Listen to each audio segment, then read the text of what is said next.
ই-পর্টিকো কর্তৃক আয়োজিত শুদ্ধভাবে কোরআন শিক্ষার জন্য তাজউীদ কোর্সের ৫ম ক্লাসে আপনাদের সবাইকে স্বাগত জানাচ্ছি। আমাদের সম্মানিত কোর্স ইনস্ট্রাক্টর মইনুল ইসলাম ভাই আমাদের মাঝে উপস্থিত আছেন। আমি মইনুল ইসলাম ভাইকে আজকের ক্লাসটি শুরু করার জন্য বিনীত অনুরোধ করছি। মইনুল ভাই, আমি একটু আরেকটা কোর্সে জয়েন করব, তো আপনাকে হোস্ট বানিয়ে দিচ্ছি। আপনি মিটিং শেষ হলে মিটিংটা জাস্ট এন্ড করে দিবেন। রেকর্ড চলছে, মিটিং এন্ড করে দিলে রেকর্ড ইনশাআল্লাহ ড্রাইভে সেভ হয়ে থাকবে। লিভ না নিয়ে জাস্ট খালি এন্ড মিটিং ফর অল করে দিবেন, তাহলেই হবে ইনশাআল্লাহ। জাযাকাল্লাহ খাইর। জি ইনশাআল্লাহ।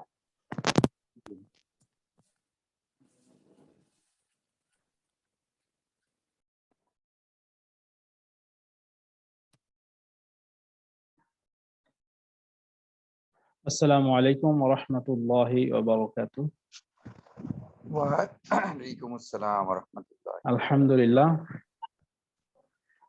আল্লাহ তাআলার দরবারে অশেষ শুকরিয়া যে আল্লাহ সুবহানাহু ওয়া তাআলা আমাদেরকে ৫ম ক্লাসে উপস্থিত হওয়ার তৌফিক দান করছেন। এজন্য সবাই শুকরিয়া আদায় করি আলহামদুলিল্লাহ। আজকের রাতটি একটু স্পেশাল, আমরা প্রত্যেকেই জানি। বাংলাদেশে আজকে শবে বরাত, মালয়েশিয়াতে গতকালকে ছিল শবে বরাত, আজকে রোজাও রাখা হয়েছিল আলহামদুলিল্লাহ আমাদের সবার। তো এই একটি গুরুত্বপূর্ণ রজনীতে আমরা প্রত্যেকেই এখন কোরআন শেখার জন্য তৈরি হয়েছি। তো এটা আসলেই আল্লাহ তাআলার কাছে আমি মনে করি যে খুবই আমাদের জন্য একটা সম্মান এবং গৌরবের বিষয় যে আমরা আল্লাহর কালাম শিখতেছি এমন একটা সময়, যে সময়টাতে অনেকে অনেকভাবে সময় ব্যয় করতেছে। কেউ ভালো কাজে ব্যয় করতেছে, কেউ খারাপ কাজে ব্যয় করতেছে। ইন দ্য মিন টাইম আমরা নিঃসন্দেহে একটি উত্তম কাজে আমরা সবাই সময় দিতেছি। আল্লাহ তাআলা আমাদের এই সময়টাকে আহ কবুল করুক, আমিন। সো গত 3টি ক্লাস আমাদের যথারীতি বিভিন্ন টপিক আমরা আলোচনা করেছি আলহামদুলিল্লাহ, এবং গত ক্লাসটি আমাদের রিভিশন ক্লাস ছিল। গত 3টি ক্লাসের উপর ভিত্তি করে গত ক্লাস আমার একটি রিভিশন ক্লাস হয়েছে, আপনারা প্রত্যেকেই জয়েন করেছিলেন। তো আজকে এটা আমাদের 5ম নম্বর ক্লাস। আজকের ক্লাসে আমরা নতুন কিছু জিনিস শিখবো ইনশাআল্লাহ। আমি ক্লাস শুরু করার আগে একটু আপনাদের কাছ থেকে জানতে চাচ্ছি যে আমার কথা কি ক্লিয়ার শুনতে পাচ্ছেন কিনা আপনারা? আলহামদুলিল্লাহ, অনেক ভালো। আমাকে শুধু একজন একটু কনফার্ম করেন যে আমার কথা কি আপনারা ক্লিয়ার শুনতে পাচ্ছেন কিনা। জি, আমি অনেক ভালো শুনতে পাচ্ছি। আমার কথা শোনা যাচ্ছে? সবাই কি শুনতে পাচ্ছেন আমার কথা? জি ভাই, শোনা যাচ্ছে, খুব ভালো শোনা যাচ্ছে। ওকে, আলহামদুলিল্লাহ। ঠিক আছে, তাহলে আমরা ক্লাস শুরু করতে পারি। সো আমাদের আজকের আলোচ্য বিষয় হরকত, মাদের হরকত, তানবিন, জজম, তাসদীদ, গুন্না, ওয়াজিব গুন্না, নুন সাকিন ও তানবিনের অবস্থা, ও গুন্না, এখানে ইজহার এবং ইকলাব সম্বন্ধে আমরা আলোচনা করব ইনশাআল্লাহ।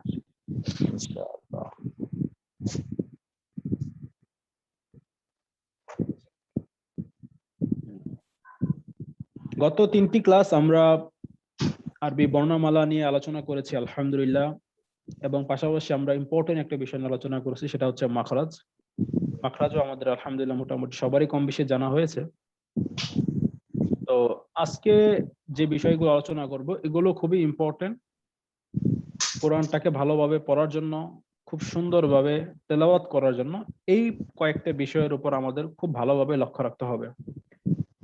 আমরা যারা কোরআনের গ্রামারিক যে টার্মগুলো আছে, যেমন মাদ, গুন্না, ওয়াজিব, তাজদীদ, এগুলো আমরা যারা অনেক সময় খেয়াল করি না, এই সমস্ত বিষয় আমরা খেয়াল করি না, তাদের পড়াটা কিন্তু সাধারণত সহি হয় না। আর যারা এই কয়টা বিষয়ের উপর লক্ষ্য রেখে কোরআন তেলাওয়াত করেন, তাদের পড়াটা অনেক সুন্দর হয়, সহি হয়। যখন কোনো কারি সাহেব কোরআন তেলাওয়াত করেন, তিনি এই প্রত্যেকটি বিষয় খুব ভালোভাবে খেয়াল করে কোরআন তেলাওয়াত করেন। এই জন্যই ওনাদের কোরআন তেলাওয়াতটা যখন আমরা শুনি, আমাদের দিলটা ঠান্ডা হয়ে যায়, খুব শ্রুতি মধুর শোনা যায় কথা, কোরআনের প্রত্যেকটি আয়াত, প্রত্যেকটি হরফ। তো আমরাও যদি এই সমস্ত বিষয়গুলো খেয়াল করি, তো আমাদেরও আশা করি আমাদের পড়াটাও সহি হবে। সর্বপ্রথম আমরা যে বিষয়টি আলোচনা করবো সেটি হচ্ছে হরকত। হরকত কি জিনিস? এক জবর, এক জের এবং এক পেশকে হরকত বলে। অর্থাৎ এই যে একটি আপনারা হরফ দেখতে পাচ্ছেন বা, এই বায়ের উপর যে একটি অ্যারো চিহ্ন আছে, একটু ব্যাখ্যা করে, এটাকে জবর বলে, এবং এর নিচে যেটা আছে এটাকে জের বলে, এবং এর উপরে যেটা আছে মাথার একটু গোলাকার এবং একটু বের হয়ে গেছে, এটাকে পেশ বলে। তাহলে আমরা সবসময় জবর, জের, পেশ এই তিনটি হরফ দেখতে কেমন এটাও আমরা চিনে রাখবো আজকে থেকে ইনশাআল্লাহ। তো যদি এরকমই হয় তাহলে কিরকম উচ্চারণ হবে আমার হরফগুলো? যদি বায়ের উপর জবর থাকে তাহলে আবার উচ্চারণ হবে বা জবর বা, আর যখন বায়ের নিচে জবর জের থাকবে তখন উচ্চারণ হবে বা জের বি, আর যখন বায়ের উপর পেশ থাকবে তখন উচ্চারণ হবে বা পেশ বু। অর্থাৎ জবর থাকলে আমার উচ্চারণটা হবে আ, সরিয়া যেরকম আ উচ্চারণ হয়, জবরের কারণে আমার প্রত্যেকটি হরফের উচ্চারণ আয়ের মতো উচ্চারণ হবে। সেখানে বা থাকলে বা হবে, তা থাকলে তা হবে, জিম থাকলে যা হবে, গইন থাকলে গ হবে।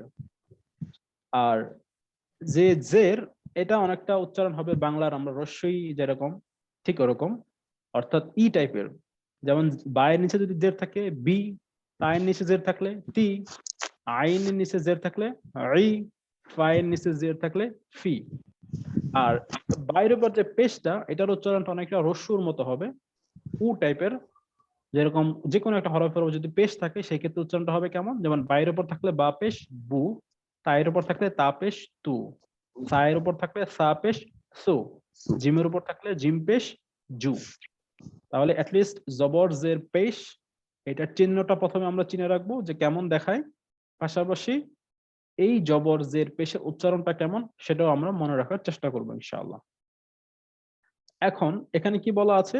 হরকতের উচ্চারণ তাড়াতাড়ি করতে হয়, অর্থাৎ হরকত টেনে পড়া যায় না, হরকত যুক্ত শব্দ স্বাভাবিক নিয়মে পড়তে হয়।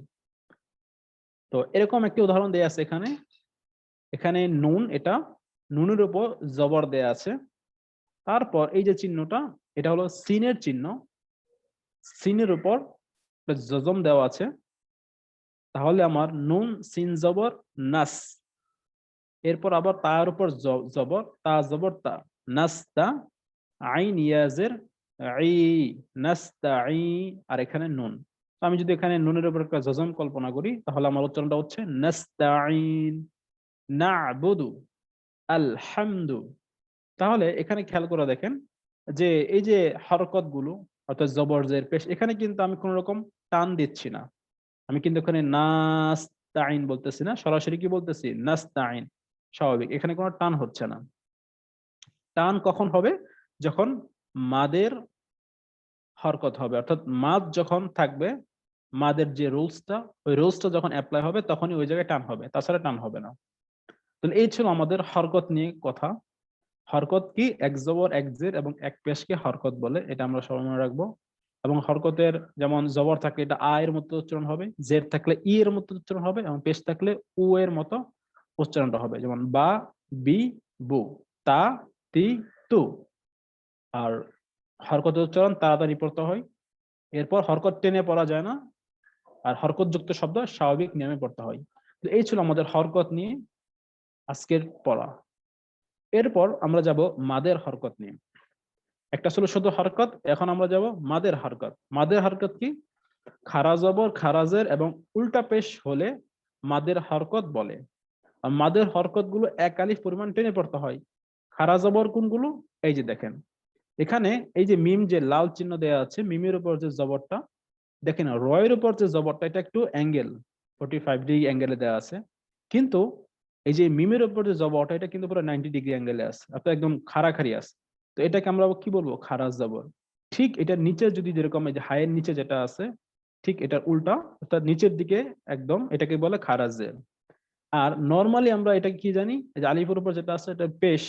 তো উল্টা পেশ কিরকম হবে? আচ্ছা, উল্টা পেশটা হবে ঠিক এরকম। এটা তো আমরা কি জানি যে এটা হলো নর্মালি পেশ, আর উল্টা পেশ হবে ঠিক এরকম উল্টা হবে, এটা হবে উল্টা পেশ।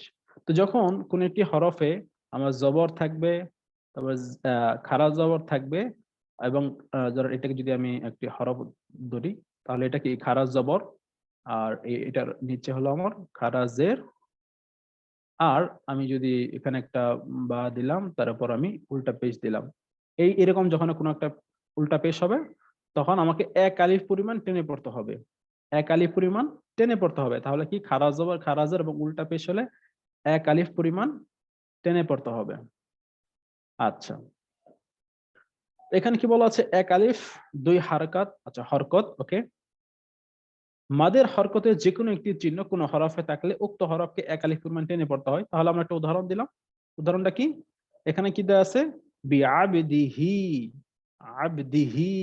এই যে হা, এটা খারাজের হওয়ার কারণে এক আলিফ পরিমাণ আমরা হাটাকে টেনে পড়লাম, হি, বিআবদিহি। আর যদি আমার কোনো খারাজের না থাকতো, যদি নরমাল জের থাকতো, এই দালের নিচে যেরকম জেরটা আছে ঠিক এরকম যদি থাকতো, তাহলে আমরা কি বলতাম? বিআবদিহি।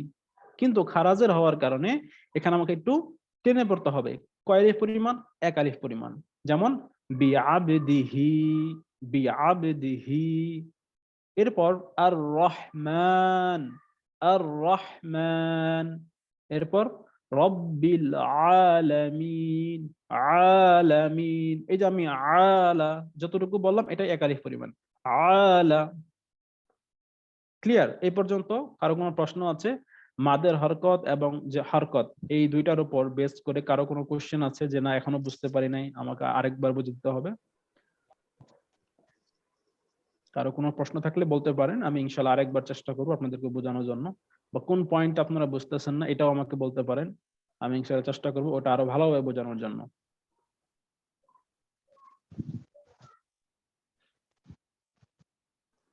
যদি কেউ প্রশ্ন করতে চান অবশ্যই আপনারা আনমিউট করে কোশ্চেন করবেন, কারণ মিউট করা অবস্থায় কোশ্চেন করলে কিন্তু আমি বুঝবো না, এটা কথা আসবে না। তো অবশ্যই আনমিউট করে কোশ্চেন করবেন। আর যদি কোনো প্রশ্ন না থাকে সেই ক্ষেত্রে ইনশাল্লাহ আমরা নেক্সট টপিকে চলে যাব। নেক্সট টপিকটি হচ্ছে তানভিন। আচ্ছা, এটা তানভিনটা কি? দুই জবর দুই জের দুই পেশকে তানভিন বলে। আমরা একটু আগে যেটা পড়েছিলাম যে এক জবর এক জের এক পেশকে হরকত বলে। এখন একের জায়গায় শুধু কি দুই, তাহলে কি দুই জবর দুই জের এবং দুই পেশকে তানভিন বলে। খেয়াল করি, যেমন কোন একটি হরফ, এটা ধরেন একটি একটু বা, বায়ের উপর এটা কি, আচ্ছা এই পাশে লিখি, এটা ক্লিয়ার আসতেছে না, এটা আমার বা, আমি মাউস দিয়ে লিখতেছি যার কারণে লেখাটাও সুন্দর আসতেছে না। এটা হলো বা জবর বা, এটা কি আমার এক জবর, এটা হলো হরকত। কিন্তু যখন আমাকে আরেকটা জবর আসবে বা এর উপর, তাহলে কি দুই জবর হয়ে গেল, তখন এটা তানভিন হয়ে যাবে।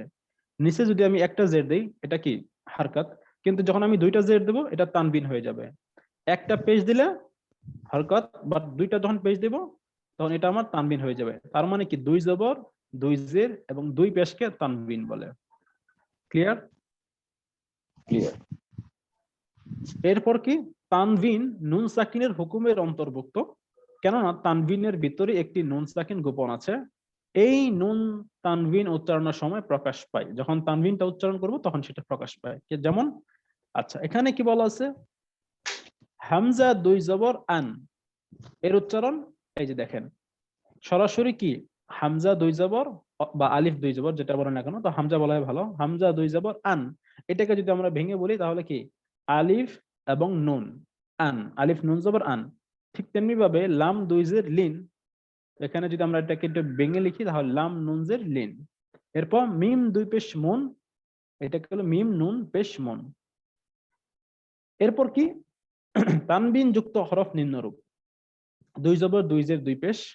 তো যেটা আমি একটু আগে দেখাইছি আপনাদেরকে যে একটি হরফের উপর যখন আমার দুইটা জবর হয় এটাকে দুই জবর বলে, নিচে থাকলে দুই জের এবং দুই পেশ। তো দুই জবর দুই জের এবং দুই পেশ, এটাকে তানবিন বলে। সাধারণত যখন আমরা তানবিন উচ্চারণ করব কিছু কিছু ক্ষেত্রে যদি তানবিনের পর নুন সাকিন অথবা তানবিনের পর যদি অন্য কোনো হরফ আসে তখন এগুলো গুণনা করতে হবে, সেটা আমরা ইনশাআল্লাহ পরবর্তীতে আলোচনা করব। আপাতত শুধু আমরা তানবিনটাকে কিভাবে উচ্চারণ করতে হয়, যেমন যদি বায়ের উপর থাকে তাহলে বা দুই জবর বান, বা দুই জের বিন, বা দুই পেশ বুন, বান বিন বুন, তান তিন তুন। তো এই ছিল তানভিন। তো তানভিন নিয়ে কারো কোনো কোশ্চেন আছে যে তানভিনটা বুঝতে পারছি না? কারো কোনো কোশ্চেন থাকলে জিজ্ঞেস করতে পারেন। চেষ্টা করবো ইনশাল্লাহ আমাদেরকে আরো ভালোভাবে বোঝানোর জন্য। আসসালামু আর যদি আলাইকুম, আমার কোশ্চেন একটা না কোশ্চেন থাকে ছিল। সেক্ষেত্রে আমরা নেক্সট, যেহেতু আজকে আমাদের কয়েকটি বিষয় আলোচনা করা হবে ইনশাআল্লাহ, তো আমরা নেক্সট টপিকে চলে যাচ্ছি। আমার একটা কোশ্চেন ছিল। এরপর টপিকটি হচ্ছে জজম ও তাসদিদ। জজম ও তাসদিদ। ভাইয়া আচ্ছা, শুনতে পাচ্ছেন? জজমের অপর নাম সাকিন। এই জন্য আমরা অনেক সময় বলি যে যাহাই জজম তাহাই সাকিন, অর্থাৎ জজম এন্ড সাকিন দুইটাই সেম, কেউ জজম বলে কেউ সাকিন বলে। তাসদিদ এটা ভিন্ন জিনিস। আচ্ছা, প্রথমে আমরা জজমটা দেখি কেমন। এই যে মিমের উপর যে একটি চিহ্ন আছে, একটু গোলাকার চিহ্ন, এটাকে কি বলে? জজম বলে। জজমটা এরকম চিহ্নও থাকে অনেক সময়, এই যে গোলাকার চিহ্ন থাকে, এটাও জজম। আবার অনেক সময় এই ধরনের চিহ্নও থাকে, এটাকেও জজম বলে। আবার অনেক সময় ঠিক এই যেরকম থাকে, এটাও জজম। এই তিন ভাবেই চিহ্ন থাকে বিভিন্ন ক্ষেত্রে, বিভিন্ন দেখবেন যে কোরআনে, হ্যাঁ, আর অ্যারাবিক কোরআন গুলাতে এই টাইপের জজম দেওয়া থাকে। আবার আমাদের বাংলাদেশের হাফিজে কোরআনেও এই টাইপের জজম দেওয়া থাকে। বিভিন্ন কোরআনে বিভিন্ন ভাবে দেওয়া থাকে, বাট আপনি যদি জানেন যে হ্যাঁ তিনটা চিহ্নকে জজম বলে, সেক্ষেত্রে কোনো সমস্যা নেই। যে কোনো জায়গা থেকে যে কোনো চিহ্ন থাকলেও আপনি বুঝতে পারবেন যে হ্যাঁ এটাকে জজম বলে। আচ্ছা, এটা জজম গেল। তো এটার উচ্চারণ হবে আলহামদু, হাম, হাম। এরপর আর রহমান, রহমান। ইয়াউমিদ্দিন, ইয়াউমিদ্দিন। তাহলে বুঝতে পারতেছেন জজম থাকার কারণে আমার উচ্চারণটা কেমন আসতেছে। যেমন ইয়া ওয়াও জবর ইয়াউ, র হা জবর রহ, হা মিম জবর হাম, হাম। তাহলে যজমের নিজস্ব কোনো উচ্চারণ নাই, সেটা আরেকটা হরকতের সাথে উচ্চারিত হয় একসাথে মিশে। যেমন এখানে আমার জবরের একটা উচ্চারণ আছে, হা জবর হা, কিন্তু আপনার যখন এই জজম হাটা হায়ের উপর জজম দিবে, তখন কিন্তু ওই হায়ের কোনো উচ্চারণ থাকবে না, ওইটা সাইলেন্ট হয়ে যাবে। কিন্তু যেমন মিমের উপর জজম আছে, বাট মিমের কোনো নিজস্ব উচ্চারণ নাই।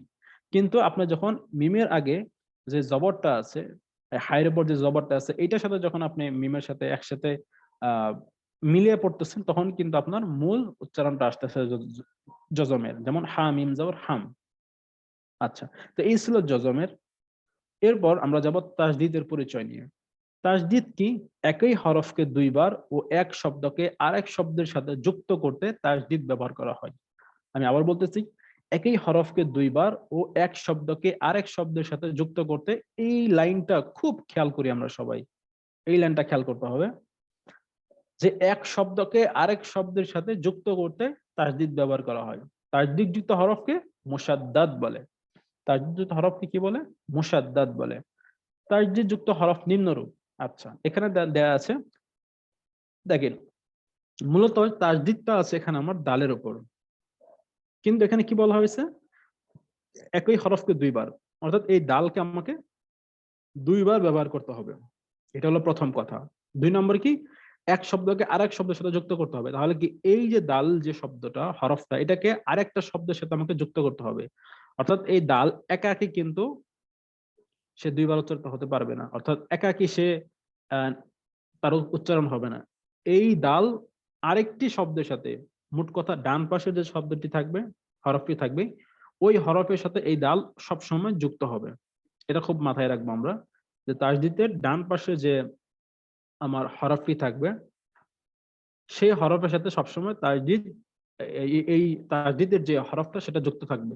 তবে খেয়াল করি একটা বিষয়, এখানে দেখেন দালের ডান পাশে আমার কি লাম আছে, তার পাশে আমার আলিফ আছে, কিন্তু এই দুইটি কিন্তু আমার উচ্চারণ হচ্ছে না। বাট এই দুইটির কিন্তু, কারণ এই দুইটির উপরে কিন্তু জবর জের পেশ কিচ্ছু নাই, কিচ্ছু নাই। এখানে দেখেন, এই মানে এখানে আলিফের উপর একটা চিহ্ন আছে, কিন্তু মূলত আপনি যদি হাফিজে কোরআন গুলো দেখবেন, সেক্ষেত্রে কিন্তু দেখবেন যে আলিফের উপরে কোনো চিহ্ন নাই। সেক্ষেত্রে সরাসরি এই মিম এবং দালের সাথে যুক্ত হবে। এই জন্য ডান মানে তাসদীদের হরফের ডান পাশের হরফের সাথে যুক্ত হবে, কিন্তু মনে রাখতে হবে যে হরফের সাথে জবর জের পেশ থাকবে, সেই হরফটাই মূলত যুক্ত হবে ওই তাসদীদের সাথে। এর মাঝখানে যদি কোনো হরফ থাকে বাট কোনো জবর জের পেশ থাকে না, সেটার সাথে কিন্তু তাসদীদের কোনো সম্পর্ক নাই। এটা একটু মাথায় রাখবো আমরা ইনশাআল্লাহ। না, তা না হলে কিন্তু এই জায়গাটা আমাদের পেশ লাগে যেতে পারে, যে আমি আপনাদেরকে বললাম যে ডান পাশে হরফের সাথে যুক্ত হবে, কিন্তু আমি মাঝখানে লাম এবং আলিফ বাদ দিয়ে মিমে চলে গেলাম। কেন চলে গেলাম, এই প্রশ্ন আসতে পারে, এই জন্য আমি উত্তরটা দিয়ে দিলাম যে অবশ্যই, কারণ এই লাম এবং আলিফের সাথে কোনো জবর জের পেশ নাই, এই জন্য আমাকে তার ডান পাশে যে হরফটা মিম, এই মিমের নিচে জের আছে, যার কারণে এই মিমের সাথে আমার এই তাসদীদের এই হরফ দাল সংযুক্ত হয়েছে। এভাবে প্রত্যেকটা সেম। তাহলে আমার উচ্চারণটা কি আসতেছে? মিম দাল জের মিদ। তাহলে একবার আমার উচ্চারণ হলো। এক শব্দকে আরেক শব্দের সাথে যুক্ত করতে হবে, আর একই হরফকে দুইবার, এটা মাথায় রাখবো। তাহলে আমি যখন মিম দাল জের মিদ বললাম, তখন কি আমার একবার উচ্চারণ হলো। এরপর আমাকে আবার কি কি করতে হবে? দাল জের দি, দাল জের দি। বাট এখানে দেখেন ইয়ার উপর একটা জজম আছে, কিন্তু এখানে এই জজমটা দেয়া হয় নাই। যদি আপনি হাফিজি কোরআনে দেখেন, তাহলে এখানে একটা দেখবেন যে একটা জজম আছে, সেক্ষেত্রে আমরা বলবো দাল ইয়াজে দি, কারণ জজম থাকলে তার আগে হরফের সাথে মিলিয়ে পড়তে হয়, এটাও আমরা জানি। তাহলে আমার উচ্চারণটা কি আসতেছে? ইয়াউমিদ্দিন, ইয়াউমিদ্দিন। খুব খেয়াল করি। এরপরটা দেখেন আর রহিম, আর রহিম। তাহলে এখানে কি হামজা র জবর আর, র জবর র, আর র। তার র কি আমার দুইবার উচ্চারণ হয়েছে, এবং এক শব্দকে আরেক শব্দের সাথে যুক্ত করতে, এই যে অর্থাৎ এই আলিফের শব্দ এই রয়ের সাথে যুক্ত করতে আমাকে তাসদীদ ব্যবহার করতে হয়েছে। এই পয়েন্টটা খুব মাথায় রাখবো আমরা, যে একটি শব্দের সাথে আরেক শব্দ যুক্ত করতে আমাকে তাসদীদ ব্যবহার করতে হয়, এবং ওই হরফটা যদি আমি দুইবার উচ্চারণ করতে চাই, এটাও মাথায় রাখবো। তো এরপর এখানে কি বলা আছে দেখেন, এটা হলো তাসদীদযুক্ত হরফ নিম্নরূপ। আর এরপর বলা আছে পরপর একাধিক তাসদীদের ব্যবহার। তো এখানে দেখেন একাধারে দুইটি তাসদীদ দেওয়া আছে পরপর। তাহলে আমরা কি করব? উচ্চারণটা কিভাবে করব?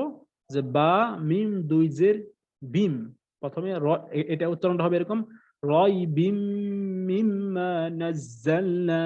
তাহলে এখানে কি আসতেছে? প্রথম বা মিম দুই জের বিম, এরপর আবার কি মিম মিম জের মিম, রয় বিম মিম, এরপর আবার মিম আলিফ জবর মা, রয় বিম মিম মা। অর্থাৎ এই মিমটাও দুইবার উচ্চারণ হচ্ছে, এই মিমটাও আমার দুইবার উচ্চারণ হচ্ছে। এরপর ঠিক এখানে নাজ্জালনা, ইন্নাল্লাযীনা মির রাব্বিহিম, র দুইবার উচ্চারণ হচ্ছে, বাও দুইবার উচ্চারণ হচ্ছে, মির রাব্বিহিম। তাসদীদ নিয়ে কারো কোনো কোশ্চেন আছে? এটা একটু জটিল। কারো কোনো কোশ্চেন থাকলে বলতে পারে সরাসরি, যে না এখনো ক্লিয়ার না তাসদীদটা।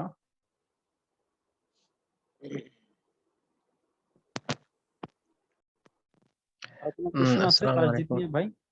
হ্যাঁ আছে ভাই, ওই যে এখানে সবাই বুঝতে আলিফের পারছেন উপরে তাসদীদ? কারো পেশের কোনো কোশ্চেন নাই? পেশের মতো একটা শাহরিয়ার ভাই, আছে ওটা। আপনার কোশ্চেন আছে কোনো তাসদীদ নিয়ে? ভাই একজন কথা বলছে, আপনি বোধহয় শুনতে পাচ্ছেন না সম্ভবত। একজন কথা বলছে। আচ্ছা এখন বলেন তো দেখি তাহলে। জি ভাই, ওই যে তাসদীদের যে প্রথম এটা দেখাচ্ছিলেন, ওখানে আলিফের উপরে পেশের মতো একটা চিহ্ন আছে, ওইটা কি? ওইটা একবার আচ্ছা উচ্চারণ হচ্ছে একবার। আচ্ছা আচ্ছা আচ্ছা, এটা এটা এটা আসলে এখানে কি বলবো আপনাকে, এইটা যে পেজটা, এটা আসলে এই এখানে যে লেখাটা দেওয়া আছে, এটা আমাদের যে বাংলাদেশের যে হাফিজি কোরআন গুলা আছে, ওখানে কিন্তু ওরকম দেওয়া নাই। তো এটা এখানে দেওয়া আছে, বাট এটার কোনো উচ্চারণ হবে না। এটা আসলে আমরা পেশ বললে ভুল হবে, এটা পেশ না, কেমন? এটা আমরা পেশ বলবো না, এটা পেশ বললে ভুল হবে। এটা অনেক অনেক ক্ষেত্রে অনেক জায়গায় এরকম চিহ্ন দেয়া থাকবে, এই যে এরকম একটা জিরুর মতো চিহ্ন দেয়া থাকে অনেক জায়গায়। তো মূলত এইটার উচ্চারণটা হয় না। এটা একদম সাইলেন্ট থাকে, এটার উচ্চারণটা হয় না। তো আপাতত আমরা এটাই খেয়াল করবো ইনশাআল্লাহ, কারণ আমাকে এখানে মিম সরাসরি আমার সংযুক্ত হবে কি দালের সাথে। আমি আপনাদেরকে ইনশাআল্লাহ দেখাবো একদম কোরআনের হাফিজি যে কোরআন গুলা আছে বাংলাদেশের, ওগুলো আমি ইনশাআল্লাহ আমি ডাউনলোড করা হয়েছে আলহামদুলিল্লাহ, ওগুলো আমি আপনাদেরকে দেখাবো ইনশাআল্লাহ, তখন হয়তো আপনারা আরেকটু বেশি ক্লিয়ার হবেন। ঠিক আছে? সো আমরা লিস্ট এটা সবাই মাথায় রাখি যে এটা কোনো পেশ না। হ্যাঁ, এই যে আলিফের উপর যেটা দেয়া আছে, এটা আসলেই পেশ না। যদি পেশ থাকতো তাহলে তো আমার উচ্চারণ হতো ইয়াউমু উদ্দিন, এই টাইপের কিছু একটা হয়ে যেত, কিন্তু উচ্চারণটা হবে কি ইয়াউমিদ্দিন। কেমন? সেটা একটু আমরা মাথায় রাখবো ইনশাআল্লাহ।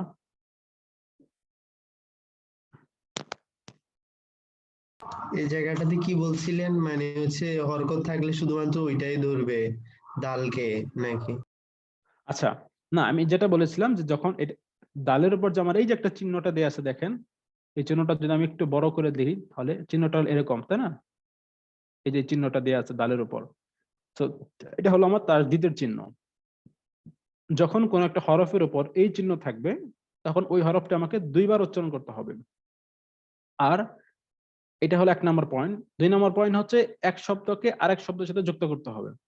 তাহলে এখানে ডালের সাথে কোন শব্দ যুক্ত করব? আমি কি পরের শব্দ যুক্ত করব না আগের শব্দ? ডেফিনিটলি আগের শব্দ যুক্ত করতে হবে। না আগের শব্দ কোনটা যুক্ত করব? এখানে তো আরো 2টা শব্দ আছে, হরফ আছে, লাম আছে, আলিফ আছে, মিম আছে। ওই শব্দই আমি যুক্ত করব যে শব্দের সাথে আমার জবর জের পেশ থাকবে।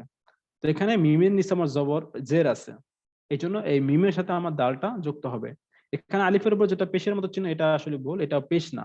কেমন? এটা আমরা পেশ বলবো না, এটা অনেক সময় এরকম থাকে, এরকম চিহ্ন থাকে। তো এটা বিভিন্ন কোরআনের দেখা গেছে যে বিভিন্ন রকমের লেখা থাকে। তো তো এই জন্য আমাদেরকে এই সমস্ত চিহ্নগুলো একটু মাথায় রাখতে হবে, তাহলে আমাদের জন্য ক্লিয়ার হয়ে যাবে ইনশাআল্লাহ। তবে আমি চেষ্টা করব হাফিজে কোরআনের যে এইগুলো আছে লেখাগুলো, ওগুলো আপনাদেরকে আমি প্রতিদিন একটু একটু করে দেখানোর চেষ্টা করব, তাহলে আপনাদের জন্য আরো সুবিধা হবে আর কি পড়তে। কারণ ফাইনালি আপনারা যখন এই কোর্সটা করার পর যখন কোরআনটা পড়তে যাবেন, তো আমি সবসময় বলি যে বাংলাদেশে যে হাফিজে কোরআন যেগুলো আছে ওগুলি পড়ার জন্য। সো ওটাই আমাদের বাংলাদেশে সবচেয়ে বেশি চলে। হ্যাঁ, যারা কোরআন শিখে ওটা দিয়ে বেশি শিখে। ইভেন প্রত্যেকটা মাদ্রাসাতে ওই সমস্ত কোরআনেই বেশি বাচ্চারা হিফজ করে ওই কোরআনগুলা। তো এই জন্য ওই সমস্ত কোরআনের আয়াতগুলা বা লেখাগুলো আসলে আমাদের চেনার দরকার বেশি। তো যাই হোক, সমস্যা নাই, এগুলো 2-1টা থাকতে পারে, এগুলো আমরা যখন মাথায় রাখবো ব্যাপারগুলো তখন আমাদের জন্য ইজি হয়ে যাবে ইনশাআল্লাহ। আজকে তো নতুন, এই জন্য হয়তো একটু অনেকের জন্য একটু হয়তো কষ্ট হচ্ছে চিনতে, বাট সমস্যা নেই, এটা 2-1 দিনের ভিতরে ঠিক হয়ে যাবে ইনশাআল্লাহ। তো এই ছিল আমাদের তাজদীদের পরিচয়। একটা হলো একটি তাজদীদ থাকলে কিভাবে উচ্চারণ হবে, আর 2 নাম্বারটি হলো একাধিক তাজদীদ থাকলে কিভাবে উচ্চারণ হবে। মূল রুলসটাই সেম, যে আমাকে একটি তাজদীদ 2 বার উচ্চারণ করতে হবে, যে হরফটার উপর তাজদীদ থাকবে ওই হরফটা আমাকে 2 বার উচ্চারণ করতে হবে। আর 2 নম্বর পয়েন্ট হলো ওই হরফের আগের যে হরফটা থাকবে যার সাথে জবর জের পেশ থাকবে ওই হরফের সাথে আমার তাজদীদের হরফের একটি সম্পর্ক হবে, অর্থাৎ একসাথে মিলিয়ে পড়তে হবে। এবং যে হরফের উপর তাজদীদ থাকবে সেই হরফটাকেও দ্বিতীয়বার আমাকে আরেকবার করে পড়তে অর্থাৎ 2 বার উচ্চারণ করতে হবে। এই জিনিসটা সবাই মাথায় রাখবো ইনশাআল্লাহ। আসলে এই ছিল তাজদীদ। এটা আমরা যখন প্র্যাকটিস করতে থাকবো তখন ইনশাআল্লাহ আমাদের জন্য তাজদীদটা আরো ইজি হয়ে যাবে ইনশাআল্লাহ। তো এই ছিল আমাদের তাজদীদের পরিচয়। তো আমি যদি এখন একজনকে একটু জিজ্ঞেস করি যে তাজদীদের একটি আমি যদি জিজ্ঞেস করি, আমি জানি না আপনারা উত্তর দিতে পারবেন কিনা, আশা করি উত্তর দিতে পারবেন। যেমন এই যে এইটা, আচ্ছা এইটা একজন আমাকে একটু পড়ে শোনান কেমন। আর এই যে আলিফের উপর যে পেশ আছে না, এটা আপাতত আপনারা মানে মাথায় রাখবেন যে এটা এখানে কিছু নাই, এটা আমি কেটে দিলাম কেমন, এটা কেটে দিলাম, এখানে কিছু নাই। এভাবে আপনারা এখন যে কোনো একজন আমাকে একটু এটা ভেঙে পড়েন যদি সম্ভব হয়। ইন্নাল্লাযীনা, মাশাআল্লাহ, এটা তো আলহামদুলিল্লাহ ইন্নাল্লাযীনা আপনি জানেন, পড়ে ফেলতেন আলহামদুলিল্লাহ। ইন্নাল্লাযীনা, কিন্তু আমি চাচ্ছি যে ভেঙে পড়ার জন্য, একটু বানান করে পড়ার জন্য, বানান করে পড়লে ভালো হয়। কে বলতে হামজা পারবেন? নুন জের ইন, ওকে, নুন লাম জবর না, নুন লাম লাম জবর লা, জবর নাল। নাল, জি, জা জের জি, না ওখানে আবার লাম জবর লা। জালিয়া জের জি, জালিয়া এখানে জের জি, একটা বিষয় মাথায় নুন রাখতে জবর হবে না। ভাইয়া, যে আমাকে এখানে এই যে দেখেন নুনকে আমাকে 2 বার ব্যবহার করতে হবে এবং লামকেও আমাকে 2 বার উচ্চারণ করতে হবে। তাহলে যখন আমি নুনকে উচ্চারণ করব তখন কিভাবে? প্রথমে হলো হামজা নুন জের ইন, তাহলে একবার উচ্চারণ করা হলো। এরপর আবার কি, নুন জবর না হওয়ার কথা, যেহেতু নুনের পর আবার তাজদীদ আছে পরে হরফ, এই জন্য আমাকে আবার নুনের সাথে তাজদীদ মিলিয়ে পড়তে হবে, এই জন্য নুন লাম জবর নাল। তাহলে আমার কি নুন 2 বার উচ্চারণ হয়ে গেল। পাশাপাশি যখন আমি নুন লাম জবর নাল বললাম তখনও কিন্তু আমার লাম কিন্তু একবার উচ্চারণ হয়ে গেল। এরপর আমি আবার যখন বলবো লাম জবর লা, তাহলে কি লামটা আমার আবার 2 বার উচ্চারণ হয়ে গেল। তাহলে নুনটাও আমার 2 বার উচ্চারণ হলো, লামটাও 2 বার উচ্চারণ হলো। আমার উচ্চারণটা কি আসতেছে তাহলে ফাইনালি? হামজা নুন জের ইন, নুন লাম জবর নাল, ইন্নাল, লাম জবর লা, ইন্নাল্লা, জাল ইয়া জের যি, নুন জবর না, ইন্নাল্লাযীনা। এভাবেই আসলে আমরা তাজদীদ বানান করে যখন প্র্যাকটিস করব তখন আমাদের জন্য ইজি হয়ে যাবে ইনশাআল্লাহ। সো এই ছিল আমাদের তাজদীদ। সো আমরা যে পড়াগুলো পড়লাম কয়েকটি বিষয় আমি আবার একটু আপনাদেরকে দেখাই। একটি ছিল হরকত, যেটাকে এক জবর এক জের এবং এক পেশকে হরকত বলে। পাশাপাশি আমরা পড়েছি মাদের হরকত, যে এক আলিফ থাকলে আমাকে দুই এক আলিফ থাকলে আমাকে এক আলিফ মানে এক আলিফ টেনে পড়তে হবে যখন খাড়া জবর খাড়া জের উল্টা পেশ থাকবে। এবং 3 নম্বর আমরা পড়লাম তানভিন, যে দুই জবর দুই জের এবং দুই পেশ থাকলে তানভিন বলে। এবং 4 নম্বর আমরা কি শিখলাম? জজম ও তাসদিদ। এবং তাসদিদ আমরা শিখলাম যে একটি তাসদিদ থাকলে কিভাবে উচ্চারণ হয়, এবং দুইটি তাসদিদ পরপর যদি দুইটি হরফে থাকে তাহলে কিভাবে উচ্চারণ করতে হয় সেটাও আমরা শিখলাম। এখন আমরা শিখবো গুণনা নিয়ে, যেটা খুবই ইম্পর্টেন্ট। এবং এই গুণনা করার কারণেই কোরআনের মাধুর্যতা সৌন্দর্যতা আরো বৃদ্ধি পায়। যখন কোনো কারি সাহেব কোরআন তেলাওয়াত করে, এই বিভিন্ন জায়গায় গুণনা দিতে হয়, তখন তার পড়াটা আরো বেশি সুন্দর হয় গুণনার কারণে। সো গুণনা আসলে কোরআনে কারিমে 3 প্রকারের গুণনা রয়েছে। একটি হলো ওয়াজিব গুণনা, 2 নম্বরটি হচ্ছে নুন সাকিন ও তানভিনের গুণনা, এবং 3 নম্বর হচ্ছে মিম সাকিনের গুণনা। একটি কি ওয়াজিব গুণনা, 2 নম্বর হচ্ছে নুন সাকিন একটা ও কোশ্চেন ছিল। তানভিনের। জি প্লিজ। আচ্ছা, কেউ যদি গুনাহ না করে তাহলে কি তার গুনাহ হবে? অবশ্যই অবশ্যই অবশ্যই হবে। কারণ অনেক সময় গুণনা না করলে পরিপূর্ণভাবে পড়াটা সহি হবে না। আর কোরআন অশুদ্ধ করে পড়লে তো গুনাহ হইতেই পারে, স্বাভাবিক। কেমন? সো কোরআন শুদ্ধ করার জন্য আমাকে কোরআনের প্রত্যেকটা পয়েন্ট, প্রত্যেকটা রুলস ভালোভাবে আমাকে ইয়াদ করতে হবে এবং ওটা অ্যাপ্লাই করতে হবে। এখানে কোনো ছাড় নাই যে আমি গুনাহ করলাম না, এভাবে পড়ে গেলাম, না, হবে না। আপনাকে গুনাহ অবশ্যই করতে হবে। কেমন? সো খুব সহজ। এটা যে খুব কঠিন তা না, কারণ আল্লাহ তাআলা কোরআনটাকে সহজ করে দিয়েছেন। কারণ যদি সহজ না হয় তাহলে 30 পারা কোরআন এটা কেউ হেফজ করতে পারতো না। অবশ্যই এটা সহজ। তো ইনশাআল্লাহ আপনারা যারা চেষ্টা করতেছেন দেখবেন যে খুব শীঘ্রই আপনাদের জন্য এটা একদম পানির মতো সহজ হয়ে যাবে, তখন আরো ভালো লাগবে। কেমন? তো আমরা কোরআনে কারিমে 3 প্রকারের গুণনা রয়েছে। একটি হচ্ছে ওয়াজিব গুণনা, নুন সাকিন ও তানভিন গুণনা এবং মিম সাকিন গুণনা। প্রথমেই ওয়াজিব গুণনা নিয়ে আমরা আলোচনা করব ইনশাআল্লাহ। ওয়াজিব গুণনা কি? এখানে ওয়াজিব গুণনার হরফ 2টি। কি কি? নুন এবং মিম। ওয়াজিব গুণনার হরফ 2টি, নুন এবং মিম। এই দুটি হরফের উপর তাসদিদ আসলে, অর্থাৎ মিম মুশাদ্দাদ বা নুন মুশাদ্দাদ, মুশাদ্দাদ মানে কি? তাসদিদ, এটা মাথায় রাখবো আমরা। অর্থাৎ মিম তাসদিদ বা নুন তাসদিদ হলে গুণনা করে পড়তে হবে। তাহলে খেয়াল করে দেখেন, এখানে যে মিমের উপর কি আসছে? আমার তাসদিদ আসছে। নুনের উপর আমার তাসদিদ আসছে, এই জন্য এখানে আমাকে কি গুণনা করতে হচ্ছে। আর সবসময় মাথায় রাখবো, শুধুমাত্র নুন এবং মিমের উপর তাসদিদ আসলেই গণনা করতে হবে। অন্য কোনো যদি হরফের উপর তাসদিদ আসে তাহলে কিন্তু গণনা করতে হবে না। এটা খুব মাথায় রাখবো। ওয়াজিব গণনা করার জন্য আমাকে 2টি হরফ লাগবে, একটি হচ্ছে নুন আর একটি হচ্ছে মিম। এর বাইরে কোনো হরফ আসুক বা না আসুক আমরা গণনা করব না। সো এটাকে ওয়াজিব গণনা বলা। যখনই নুন সাকিন বা মিম সাকিনের উপর, নুন অথবা মিমের উপর যখন আমার তাসদিদ থাকবে তখন এটা ওয়াজিব গণনা হবে। কেমন? যেমন উচ্চারণটা আসবে এরকম, সুম্মা, ইন্না। এই যে আমি ইন এটা ধরে রাখলাম, এটাই গুণনা বলে, ওয়াজিব গুণনা। ইন্না, সুম্মা। এখন কেউ যদি বলে ইন্না সুম্মা, তাহলে কিন্তু পড়াটা সুন্দর হলো না। কিন্তু কেউ যদি বলে ইন্না সুম্মা, তাহলে কিন্তু তার পড়াটা শুনতেও অনেক ভালো লাগবে। সো এই ছিল আমাদের ওয়াজিব গুণনা। এরপর আমরা পড়বো নুন সাকিন ও তানভিন। নুন সাকিন ও তানভিন কি? জজম বা আচ্ছা, এইভাবে সাকিন। কতক্ষণ ধরে রাখা লাগবে? জি, এভাবে কতক্ষণ ধরে রাখা লাগবে? যেমন হচ্ছে ইন ইন বলে কতক্ষণ আচ্ছা ধরে রাখবো? আচ্ছা আচ্ছা, এক এটা আলিফ হলো আপনার পরিমাণ নাকি? 1 আলিফ পরিমাণ, 1 আলিফ পরিমাণ। ঠিক আছে, 1 আলিফ পরিমাণ বললেই এনাফ। যেমন ইন্না, সুম্মা, এনাফ। এখন আপনি যদি ইন্না বলে যদি মানে 3 আলিফ বা 4 আলিফ পরিমাণ টেনে রাখেন তো এটা অতিরিক্ত হয়ে যাবে। তো আমরা বেশিও টান দেব না, আবার একদম অল্পও দেব না, যে ইন্না সুম্মা। 1 আলিফ পরিমাণ দেব, এটা যথেষ্ট।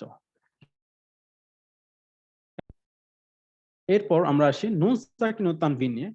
জজম বা সাকিন যুক্ত নুনকে নুন সাকিন বলে। জজম বা সাকিন যুক্ত, এজন্য একটা কথা বলা আছে এখানে যে যাহাই জজম তাহাই সাকিন। অর্থাৎ এই যে নুনের উপর যে গোল চিহ্ন দেয়া আছে এটাকেই বলা হচ্ছে জজম, অথবা এটাকেই বলা হয় সাকিন।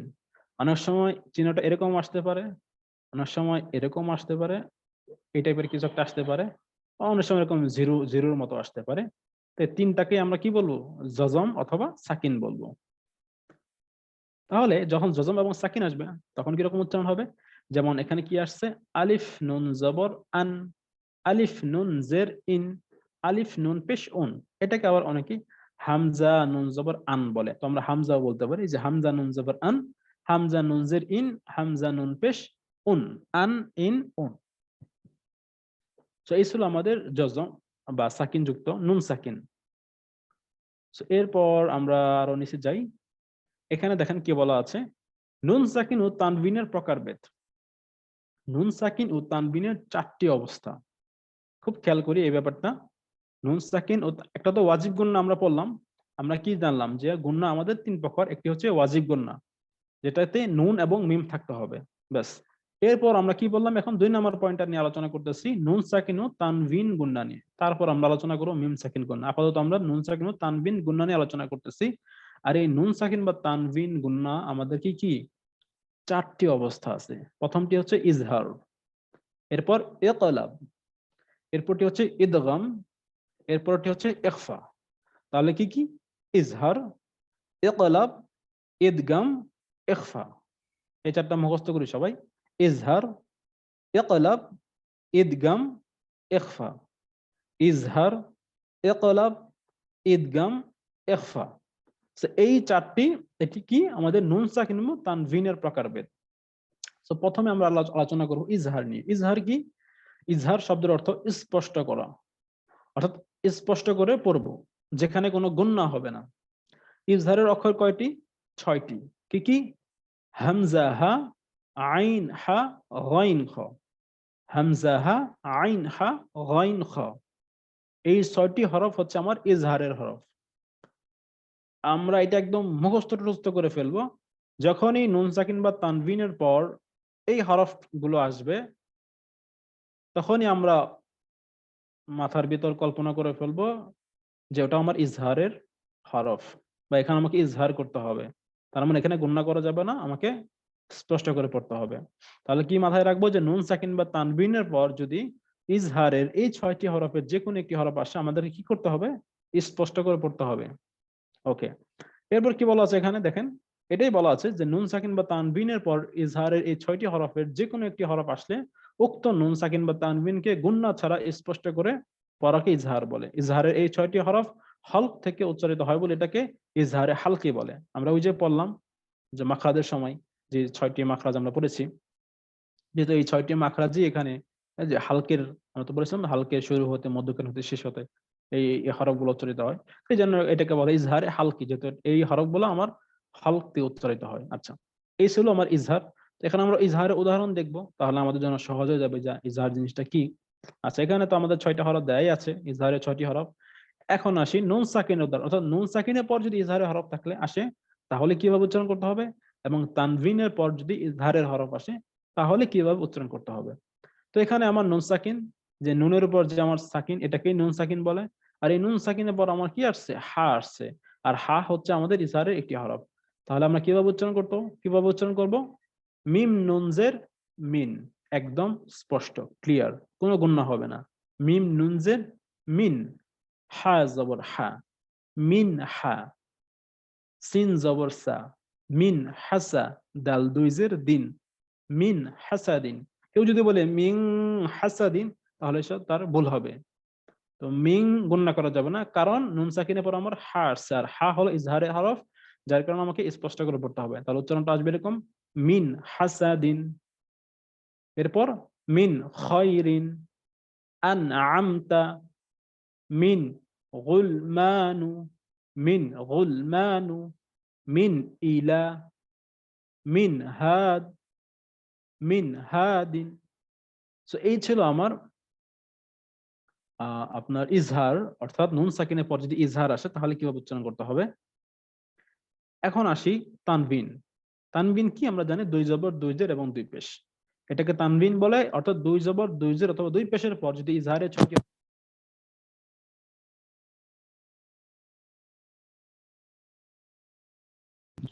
আপনাকে বোঝা যাচ্ছে না, আপনাকে শোনা যাচ্ছে না। বাকিদের কি অবস্থা? সবার কি একই অবস্থা নাকি শুধু ভাই এখন আপনারই? এখন পাচ্ছি, এখন পাচ্ছি ভাই। এখন এখন না? শোনা ওকে যাচ্ছে। ওকে জি। ওকে, ঠিক আছে, আমি আবার পড়তেছি, সমস্যা নেই। আমি যেটা বললাম যে নুন সাকিন অথবা তানভিনের পর যখন ইজহারের 6টি হরফের যে কোনো একটি হরফ আসবে আমাকে স্পষ্ট করে পড়তে হবে।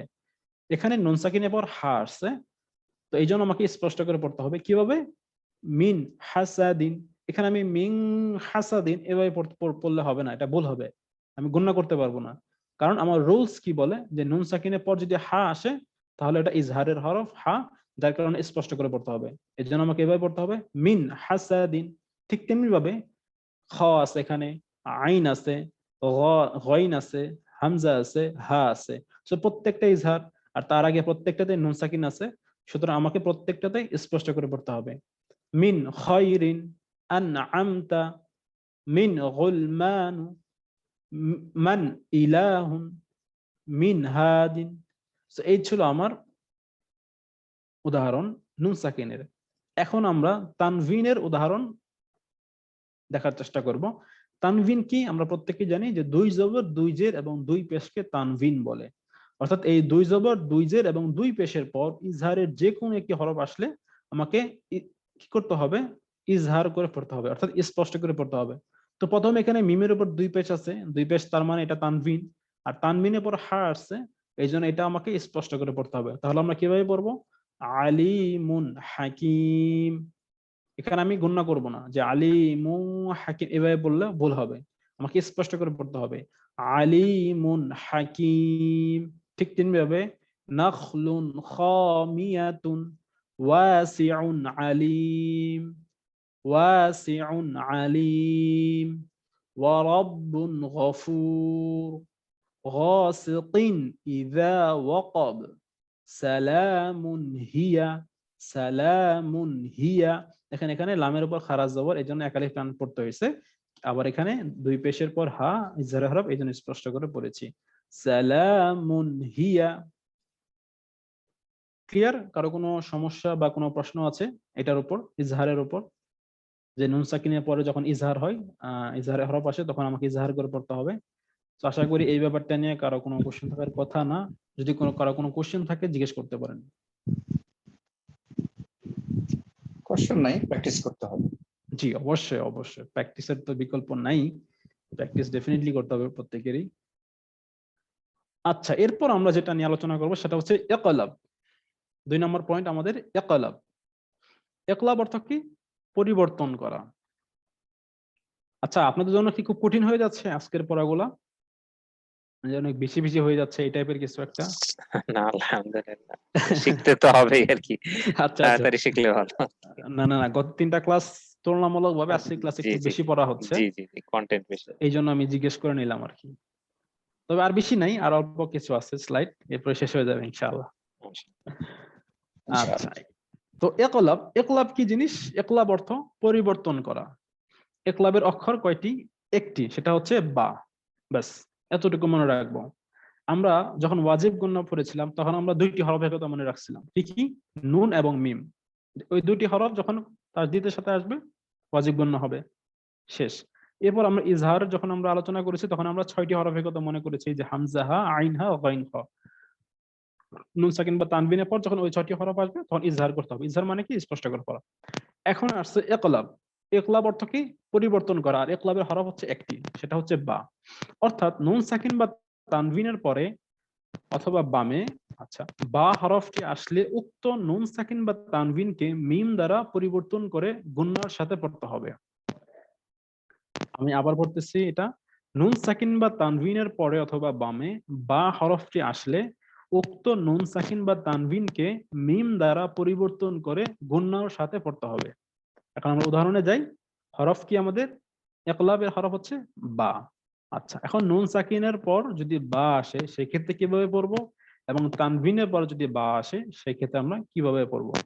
খুব খেয়াল করি এখানে কি বলা আছে দেখেন, যে নুন সাকিন বা তানবিনের পরে বা বামে বা হরফটি আসলে উক্ত নুন সাকিন বা তানবিনকে কি দ্বারা পরিবর্তন করতে হবে? মিম দ্বারা পরিবর্তন করে গুন্নাহর সাথে পড়তে হবে। তার মানে কি যখন নুন সাকিনের পরে বা আসবে ওই জায়গাটাতে আমাদেরকে মিম দ্বারা পরিবর্তন করতে হবে এবং একটু গুণনা করে পড়তে হবে। ঠিক আছে, তাহলে এখানে আমাকে নুন সাকিনের পরে আমার কি আসছে দেখেন, বা আসছে।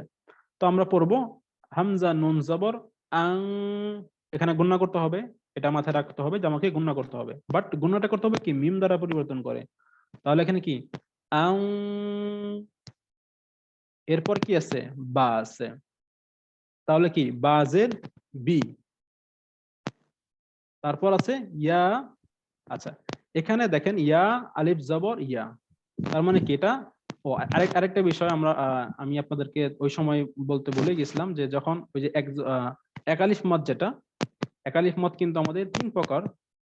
একটা তো আমরা খারাজ জবর, খারাজের এবং খারাপেশ, এই 3টা তো আমরা জানি যে এখানে এই 3টা থাকলে আমাদেরকে এক আলিফ এক আলিফ টেনে পড়তে হবে। এখানে আরেকটি বিষয় হচ্ছে যদি জবরের পরে খালি আলিফ থাকে এবং জেরের পর যদি জজমালা ইয়া থাকে এবং পেশের পর যদি জজমালা ওয়াও থাকে, সেক্ষেত্রে আমাদেরকে এক আলিফ পরিমাণ টেনে পড়তে হবে। আমি একটু এখানে লিখে দিচ্ছি এই জিনিসটা, আমি জানি না এটা পরবর্তীতে আছে কিনা, থাকতে পারে, তবে যেহেতু এখানে প্রসঙ্গক্রমে চলে আসছে এই পয়েন্টে, এই জন্য আমি এখানে লিখে দিচ্ছি যে যখন সাপোজ এটা আমি যদি বা, এখানে একটা বা লিখি আমি, এটা বা, এ বা এর উপর আমি জবর দিলাম, এরপর আমি এটাকে আলিফ দিলাম, খালি আলিফ, তাহলে কি বায়ের পর অর্থাৎ জবরের পর খালি আলিফ, এখানে কিন্তু আমি বায়ের পর খালি আলিফ বলবো না, আমার মূল পয়েন্টটা থাকবে কি জবরের পর যদি খালি আলিফ থাকে। যেমন এখানে ইয়া, এখানে আসলে ইয়ার যে জবরটা এটা এখানে হওয়ার কথা, বাট এখানে এই আলিফের উপর হয়ে গেছে, তো এখানে যদি ইয়ার উপর জবরটা হয় সেক্ষেত্রে আলিফের উপরটা খালি হয়ে যাবে। তো জবরের পরে খালি আলিফ, এই জন্য এখানে কি আমার এক আলিফ পরিমাণ টেনে পড়তে হবে। আচ্ছা, এরপর কি, এটাকে যদি আমি আবার বা বলি, তো বায়ের নিচে জের, জেরের পরে কি যদি জজমালা ইয়া থাকে তাহলে আমাকে এক আলিফ পরিমাণ টেনে পড়তে হবে। আরেকটা হচ্ছে বা, বায়ের উপর যদি আমার পেশ থাকে, এরপর যদি আমার ওয়াও থাকে, অর্থাৎ পেশের পর যদি জজমালা ওয়াও থাকে, সেক্ষেত্রে আমাকে এক আলিফ পরিমাণ টেনে পড়তে হবে। তাহলে জবরের পরে খালি আলিফ, জেরের পর জজমালা ইয়া এবং পেশের পর জজমালা ওয়াও। আচ্ছা, এই ছিল আমার এই 3টা পয়েন্ট, যেটা আপনারা নোট করে রাখতে পারেন, পরবর্তীতে এই 3টা পয়েন্ট থাকতেও পারে ডিটেলস, যাই হোক প্রসঙ্গক্রমে এই জন্য আমি আপনাদেরকে বলে দিলাম। আচ্ছা, এখন আমরা মূল পড়ায় যাই। মূল পড়াটা কি ছিল, যে যখন নুন সাকিনের পরে বা থাকবে আমাকে মিম দ্বারা গুণনা করে পড়তে হবে। তাহলে আমরা কিভাবে পড়বো, আম, হওয়ার কথা ছিল কি আং বিয়া, তাই না, কিন্তু উচ্চারণ গুণনাটা হবে কেমন, আং বিয়া, আং বিয়া, অর্থাৎ এখানে গুণনাটা অনেকটা মিমের মতো সাউন্ড আসবে। যদি আমরা এর পরের একটি আচ্ছা এখানে আসে দেখেন, পরেরটা কি মিম নুনজের মিন বা পেশবু, ফাইন, হওয়ার কথা ছিল কি মিং বুয়ু হওয়ার কথা ছিল, কিন্তু কি হবে মিম বুয়ু। খুব খেয়াল করি, এটা কিন্তু অনেকেই মিং বুয়ু বলতে পারে, তো স্বাভাবিকভাবে দেখা যাচ্ছে কি মিমের পরে নুন আছে, তাহলে মিম নুনজের মিং বা পেশিবু মিং বু, কিন্তু না, যখন নুন সাকিনের পর বা আসবে সবসময় মাথায় রাখতে হবে এটা আমার ইকলাব হচ্ছে এখানে, এবং ইকলাব হওয়ার অর্থ হচ্ছে মিম দ্বারা পরিবর্তন করে গুণনা করতে হবে। তাহলে আমার উচ্চারণটা এরকম আসবে, মিম বুয়ুতিকুম, মিম বুয়ুতিকুম। জাস্ট মনে মনে ভাববেন যে মিমের পরে আরেকটি মিম আছে, মিম বুয়ুতিকুম, এটা ছিল কি নুন সাকিনের পরে যদি আমার বা আসে। সেম একই যে তানবিনের পরও যদি আমার বা আসে, সেই ক্ষেত্রে আমাকে মিম দ্বারা পরিবর্তন করতে হবে, যে বিসুলতানিম বাইয়িন, বিসুলতানিম বাইয়িন, এরপর কি হিল্লুম বিহাযা, হিল্লুম বিহাযা। ব্যাপারটা ক্লিয়ার? কোনো প্রশ্ন আছে যে না এখনো বুঝতে পারি নাই, ভাই তানবিনটা একটু মানে ঘোরের মধ্যে আছে মনে যে হচ্ছে। না কি বললো ভাই কিছুই তো বুঝলাম না, ভাই এরকম শুনতে কোনো পাচ্ছেন? কনফিউশন আছে কারো? ভাই শুনতে পাচ্ছেন? জি জি শুনতে পাচ্ছি। ভাই তানবিনটা ওই উচ্চারণটা ঠিক বুঝতে পারলাম না, ওইটা কি নুনটা কি মিমের মতো উচ্চারণ হবে তানবিনের ক্ষেত্রে? হ্যাঁ হ্যাঁ, যখন যখন নুন সাকিন অথবা তানভিনের পর ইকলাবের হরফ বা আসবে, তখন আমাকে কি করতে হবে, গণনা করতে হবে, কিন্তু ওখানে নুন সাকিন বা তানভিনকে মিম দ্বারা পরিবর্তন করে গণনা করতে হবে। আমি যেটা এরকম বললাম, এখানে হওয়ার ক্ষেত্রে এখানে কিভাবে পড়ার কথা ছিল, হয়তো আমরা স্বাভাবিকভাবে যারা এই রুলসটা জানি না তারা হয়তো এভাবে পড়বে যে বিসুলতানিন বাইয়িন, এভাবে পড়ার কথা। কিন্তু যেহেতু এখানে তানভিন অথবা তানভিনের পর বা আসছে, এই জন্য আমাকে কি করতে হবে, মিমের মতো করে গণনা করতে হবে। তাহলে কি আসলো, বিসুলতানিম বাইয়িন। এখানে নুন দুইজের নিং হওয়ার ক্ষেত্রে ছিল, কিন্তু হয়ে গেল কি নুন দুইজের নিম, নিম। নিম। হ্যাঁ, তো নিম যখন আপনারা বলবেন তখন একটু ধরে রাখবেন, বিসুলতানিম বাইয়িন। যখন একটু নিম বলবেন তখন এটা কি মিম দ্বারা পরিবর্তন হয়ে গেল গণনাটা। ক্লিয়ার? আচ্ছা, আর নিচেরটা ভাইয়া লামেরটা ঠিক সেম, হিল্লুম বিহাযা। হিল্লুম হ্যাঁ, অনেকে হয়তো বলতে পারে যে হিল্লুম, হিল্লুম হওয়ার কথা, কিন্তু না, হবে কি হিল্লুম, কারণ এখানে আমার বা আছে এই জন্য। এখন যদি বা না থাকতো, সাপোজ এখানে আপনার হা আছে, না হা থাকলে তো আবার ইজহার হয়ে গেল। ধরেন এখানে ইখফার একটি হরফ আছে, ফা আছে, সাপোজ ফা, ওই সময় কিন্তু আপনারা হিল্লুম ফা বলতে পারবেন না, ওখানে কিন্তু আপনাকে হিল্লুমই বলতে হবে, কারণ ওখানে তখন ইখফার গুন্না হবে। তখন কিন্তু ওখানে লাম দুই পেশ লুম হবে, লুম হবে না, শুধুমাত্র লুম এই টাইপের শব্দটা আসবে যখন বা আসবে তখন, সেটা নুন সাকিন হোক অথবা তানবিন হোক। ক্লিয়ার? জি ভাইয়া, বুঝতে পারছি। ওকে, জাযাকাল্লাহ খাইর। যখন আমরা পরবর্তীতে ইখফার কোনো রুলস পড়বো তখন ইনশাআল্লাহ আরো ক্লিয়ার হয়ে যাবে ইনশাআল্লাহ। তো আজকের ওয়াজিব গুন্নার অনুশীলন, আচ্ছা আমরা তাহলে ওয়াজিব গুন্নার যে অনুশীলন এগুলো আমরা একটু প্র্যাকটিস করব। সো সূরা নাস প্রত্যেকেই আমরা মুখস্থ পারি আলহামদুলিল্লাহ। সো এই নাসটা আমরা একটু পড়ি, দেখি এই নাসের ভিতর আমার কোন কোন গুন্না আজকে যেগুলো আমরা পড়েছি, যেগুলো শিখলাম, বিশেষ করে সর্বপ্রথম আমরা শিখলাম কি ওয়াজিব গুন্না, তারপর আমরা শিখলাম ইজহার, তারপর আমরা শিখলাম ইকলাব। তেমন এই তিনটে জিনিসই তো আমরা শিখলাম আজকে। তো এখন আমরা একটু দেখি যে এখানে কোন কোন গুন্না আছে। আমি দু একটা প্রশ্ন করবো আপনাদেরকে, দেখি আপনারা প্রশ্নের অ্যান্সার দিতে পারেন কিনা, আশা করি পারবেন ইনশাআল্লাহ। সো আমি একবার পড়ে দিচ্ছি সূরাটা, সবাই মনোযোগ সহকারে শুনেন, তারপরে ইনশাআল্লাহ আপনারা ওয়ান বাই ওয়ান আমি জিজ্ঞেস করবো। আউযু বিল্লাহি মিনাশ শাইতানির রাজীম, বিসমিল্লাহির রহমানির রহিম। قل أعوذ برب الناس ملك الناس إله الناس من شر الوسواس الخناس الذي يوسوس في صدور الناس من الجنة والناس। সো এই ছিল আমাদের সূরা নাস। এখন একটু খেয়াল করে দেখেন তো এখানে কি কি রুলস গুলা আছে। একটা প্রশ্ন ছিল, আমরা আজকে যে সমস্ত রুলস গুলা প্র্যাকটিস করলাম, এই রুলস গুলার ভিতর থেকে কি কি রুলস আছে এই সূরার ভিতর, দুই একটা দেখি আপনারা বলেন, দেখি বা একটা ধরতে প্রশ্ন পারেন ছিল। কিনা। আচ্ছা আমি প্রশ্ন করি, তাহলে হয়তো আপনার জন্য বোঝা সহজ হবে। আচ্ছা সর্বপ্রথম দেখেন কুল, কুল এই শব্দটা যখন আমরা তেলাওয়াত করলাম তখন এই যে লামের উপর যে চিহ্নটা, এটাকে কি চিহ্ন বলে? সাকিন, জজম। সাকিন, জাযাম। সাকিন অথবা জজম, যে যাই বলুক। দেখেন এখানে কিন্তু আবার চিহ্নটা কিন্তু একটু ভিন্ন, কেমন? তো তার মানে কি চিহ্নটা অনেক ভাবে থাকতে পারে। আমি বলেছিলাম তিনটা চিহ্ন, প্রথমে এরকম গোলাকার থাকতে পারে, এরপর এরকম থাকতে পারে, অথবা ঠিক এরকম থাকতে পারে, এই যেখানে যেরকম আছে এরকম, এই তিন ভাবেই থাকতে পারে চিহ্নটা। ওকে ফাইন, আলহামদুলিল্লাহ আপনারা বুঝতে পারছেন যেটাকে সাকিন বলে বা জজম বলে, যে যাই বলুক। ওকে, এরপর দেখেন আইন ওয়াও পেশ ও, তো এখানে আসলে একটা এরকম জজম হওয়ার কথা ছিল, হয়তো হাফিজি কোরআন গুলাতে এরকম আছে। তো তার মানে কি পেশের পরে আমার জজমালা ওয়াও আছে, এটাকে এক আলিফ টেনে পড়তে হবে, একটু আগে যেটা আলোচনা করেছি। তো এখানে আমার দুইটা রুলস চলে আসলো।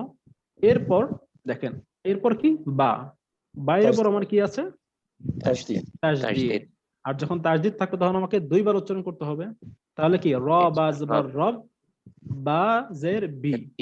কিন্তু এখানে এখানে খেয়াল করে দেখেন এই যে পেশটা, এটা কিন্তু আসলে পেশ না, এটা কিন্তু পেশ না, মাথায় রাখবেন। হ্যাঁ, এটা কিন্তু খুব ডিস্টার্ব করতেছে, তো এটা পেস্ট না। তো আমরা কি করব, এই বাজের যেটা, এটা আমরা সরাসরি এই নুনের সাথে অ্যাড করব, কারণ এই নুনের উপর আমার তাসদীদ আছে। তাহলে কি আমার পরপর দুইটি তাসদীদ, কেমন পরপর দুটি তাসদিদ, তাহলে আমাদের কি এই রোজগুলো আমাদের জানা হয়ে গেল। এরপর আবার দেখেন নুনের উপর তাসদিদ হওয়ার কারণে এটা কি আমার কি গুণা হয়েছে? এটা ওয়াজিব এটা গুণা। হচ্ছে ওয়াজিব। আমরা কি জানি জি, যে মিম অথবা নুনের উপর তাসদিদ হলে ওয়াজিব গুণা হয়, রাইট? জি। দেখেন এই একটা লাইনের ভিতর কিন্তু আমাদের কত কিছু সবগুলো আছে। রোজ কিন্তু কম বেশি চলে আসলো। সুবহানাল্লাহ। ঠিক তেমনি ভাবে পরেরটাও সেম, এখানেও একটি আমার রুলস আছে, ওয়াজিব গুন্না আছে প্লাস তাসদিদ আছে। এরপর প্রত্যেকটি হরফের নিচে উপরে দেখেন জবর আছে, জের আছে, তাই না? তাহলে কি এটাকে আমরা কি বলবো? হরকত বলবো। তাহলে হরকত আমাদের চলে আসলো, তাহলে জবর জের পেশ হরকত এটাও চলে আসলো, তাসদিদও চলে আসলো, প্লাস ওয়াজিব গুন্নাটাও চলে আসলো। এরপর দেখি আর কি কি আছে, এই যে ইলা, এখানে দেখেন এই যে খারা জবর খারা আছে, জবর। তার মানে এখানে আমাকে একালিফ টেনে পড়তে হবে।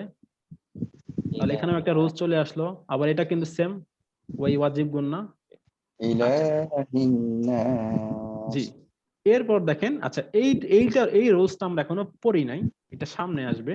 এই যে নুন সাকিনের পর শিন, এটা হলো ইখফার গুন্না, ইখফার হরফ, ইখফার 15টি হরফের একটি হরফ এটা। তো যখন নুন সাকিনের পরে ইখফার 15টি হরফের যে কোনো একটি হরফ আসবে তখন আমাদের গুণনা করে পড়তে হবে এবং সেটা নাকের ভিতর গুণনা করে পড়তে হবে। তো এটা আমরা নেক্সট ক্লাসে ইনশাল্লাহ আশা করি পাবো। তো এটা আপাতত আর ডিসকাস করবো না এটা নিয়ে। এরপর ঠিক আর কোনো আমাদের নতুন কোনো রুলস নাই, যা যা আমরা পড়েছি ওগুলোই আছে। এরপর দেখি আছে কিনা, না আমাদের ইকলাবের যে রুলসটা আমরা একটু আগে পড়লাম, আমি চেয়েছিলাম যে ওইটা কোনো আছে কিনা, না ওইটা এখানে নাই, ওইটা হয়তো অন্য কোনো সূরাতে আমরা পেতে পারি। সো মোটামুটি আমাদের 90% সবগুলো রুলসই আমাদের চলে আসছে এই সূরার ভিতর। সো আমরা আরেকটি সূরা দেখি, এই সূরার ভিতর কোনো রুলস আমাদের পাওয়া যায় কিনা। আমরা ইকলাব, আচ্ছা এখানে কিন্তু সরাসরি বলাই আছে, এখানে বলেই দিয়েছি যে ওয়াজিব গুন্নার যে অনুশীলন সেটা এই সূরার ভিতর পাওয়া যাবে। সো এটাই ছিল সত্যি। এখন ইকলাবের অনুশীলন পাওয়া যাবে এই সূরার ভিতর, এই সূরার ভিতর আমরা ইকলাবের অনুশীলন পাবো। তো ইকলাবের অনুশীলন কোথায়, আমাকে একজন কি একটু বের করে দিতে পারবেন যে কোনটা আসলে আমার ইকলাব? এখানে পাস কোনটা পড়ে একটু দেখেন তো খুঁজে পান কিনা। নুন সাকিনের পর বা, নুন সাকিন অথবা তানভিনের পরে বা। 4 নাম্বার আয়াতে। 4 নম্বর আয়াত কোনটা? বা নাই, এটা নুন। আচ্ছা ঠিক আছে, দেখ মাশাআল্লাহ Yes, বলতে পারছেন, 4 নাম্বার। এই জি, যে জি, পয়েন্টটা, জি। রাইট? জি, এই পয়েন্টটা, জি, জি, জি। ওকে, তার মানে কি এখানে এই যে লায়ুম বাদান্না, বাদান্না, জি, তাই না? এটা জি। এই যে কেউ যদি বলে লায়ুম তাহলে ভুল বলছে, বলা হবে কি লায়ুম, ইলাইয়ুম। জি, মিম দ্বারা পরিবর্তন করতে হবে। তাহলে এখানে এই যে নুন সাকিনের পর আমার বা আসছে, এই জন্য এখানে দেখেন মিম চিহ্ন করে দিয়েই দিছে, তাই না? জি। মিমের একটা চিহ্ন দিয়ে দিছে যাতে করে বোঝার সুবিধার্থে, বাবা, যেখানে মিম দ্বারা পরিবর্তন করতে হবে। তাহলে উচ্চারণটা কি আসলো? লায়ুম বাদান্না। বাদান্না। এই ছিল আমাদের আমি আর প্রত্যেকটা line to line by line আমি এখন দেখাবো না, কারণ অনেক সময় চলে যাবে। তো আমাদের যতগুলো প্রয়োজন ছিল, যে আমাদের যে কটা রুলস আমরা আজকে পড়লাম, প্রত্যেকটা রুলস কিন্তু এখানে অলরেডি আমরা দেখে ফেলছি। যে হ্যাঁ, যেমন এখানে যে তানভিন, লাম দুই জবর লান, তানভিনের পরে এখানে কি আসছে? ওয়াও আসছে। ওয়াও আসছে। তো তাহলে কি হলো এটা?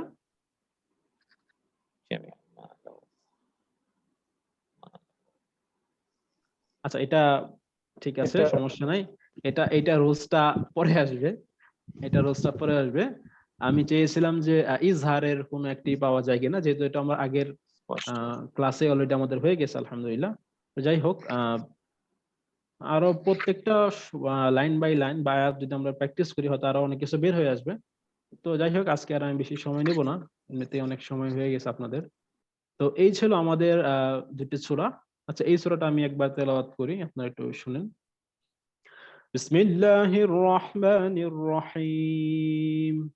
ويل لكل همزة لمزة الذي جمع مالا وعدده يحسب أن ماله أخلده كلا لينبذن في الحطمة وما أدراك ما الحطمة نار الله الموقدة التي تطلع على الأفئدة إنها عليهم مؤصدة ফি আমাদিম মুমাদ্দাদা। সো আলহামদুলিল্লাহ, এই ছিল আমাদের 2টি সূরা। এরপর আচ্ছা, প্রশ্ন উত্তর, কারো কোনো প্রশ্ন আছে আজকের ক্লাসের উপর? ভাইয়া লাস্ট সূরাটা নিয়ে একটা কোয়েশ্চেন ছিল। জি জি। ভাইয়া মনে করেন আপনি প্রথম লাইনটা পড়ার সময় মেবি তাটা পড়েন নাই, এটা ও কি আচ্ছা এভাবেই পড়ার সিস্টেম? আচ্ছা আচ্ছা আচ্ছা, হ্যাঁ, এই রুলসটাও আমাদের সামনে আসবে ইনশাআল্লাহ, যে যখন আয়াতের শেষ হবে তখন আসলে এটা জজম হয়ে যাবে অটোমেটিকলি। হ্যাঁ, এটা ইনশাআল্লাহ আমরা যখন আরো কয়েকটি ক্লাস করব ডেফিনেটলি এই রুলসটাও চলে আসবে ইনশাআল্লাহ। আচ্ছা ঠিক আছে ভাই, ওকে। অ্যাটলিস্ট আজকে যে কটা রুলস পড়া হলো ওই কটার দিকে আপনারা খুব বেশি নজর দেন এবং ওগুলো বেশি প্র্যাকটিস করেন। আশা করি 1 বাই 1 আমাদের প্রত্যেকটা রুলস চলে আসবে ইনশাআল্লাহ। So, আজকের ক্লাসের উপর কারো কোনো কোশ্চেন থাকলে জিজ্ঞেস করতে পারেন। যদি কেউ না বুঝতে চান, না বুঝে থাকেন, আমি চেষ্টা করব আবার বোঝানোর জন্য।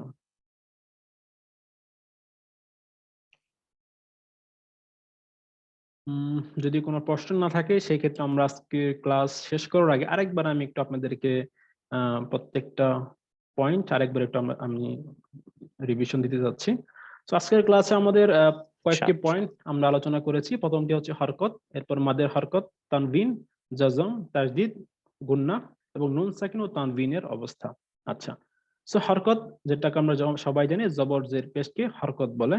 আর হরকতের উচ্চারণ হলো বাইরের উপর জবর থাকলে বা হবে, বাইরের নিচে জের থাকলে বি হবে, বাইরের উপর পেশ থাকলে বু হবে, বা বি বু। এরপর মাদের হরকত আমরা কি জানি যে খারা জবর খারাজের এবং উল্টা পেশ থাকলে এক আলিফ পরিমাণ টেনে পড়তে হবে, এবং জবরের পরে খালি আলিফ, জেরের পর জজমালা ইয়া এবং পেশের পর জজমালা ওয়াও থাকলেও আমাদেরকে এক আলিফ পরিমাণ টেনে পড়তে হবে। যখন এখানে বিবাদিহি এক আলিফ পরিমাণ টেনে পড়েছে। আর রহমান, রব্বিল আলামিন। এরপর আমরা পড়েছি তানবিন। তানবিন কি? 2 জবর 2 জের এবং 2 পেশকে তানবিন বলে। আচ্ছা, তানবিনের নুন সাকিন হুকুমের অন্তর্ভুক্ত, কেননা তানবিনের ভিতরে একটি নুন সাকিন গোপন আছে। এই নুন তানবিন উচ্চারণের সময় প্রকাশ পায়। যেমন নরমালি আলিফ 2 জবর আন বা হামজা 2 জবর আন, কিন্তু এটা যখন আমরা ব্যাখ্যা করব অর্থাৎ ভেঙে পড়বো তখন উচ্চারণটা হবে কি অনেকটা এই যে আলিফ এবং নুন দুইটা একসাথে মিলিত হয়ে কিন্তু আন উচ্চারণটা হয়েছে। তো এই ছিল আমাদের তানবিন, যে বান বিন বুন তান তিন তুন। এরপর কি আমরা আলোচনা করেছি জজম ও তাজদিদ। তাজদিদ কি? যেরকম জজমের অপর নাম সাকিন, এটা আমরা বলেছি যে যাহাই জজম তাহাই সাকিন।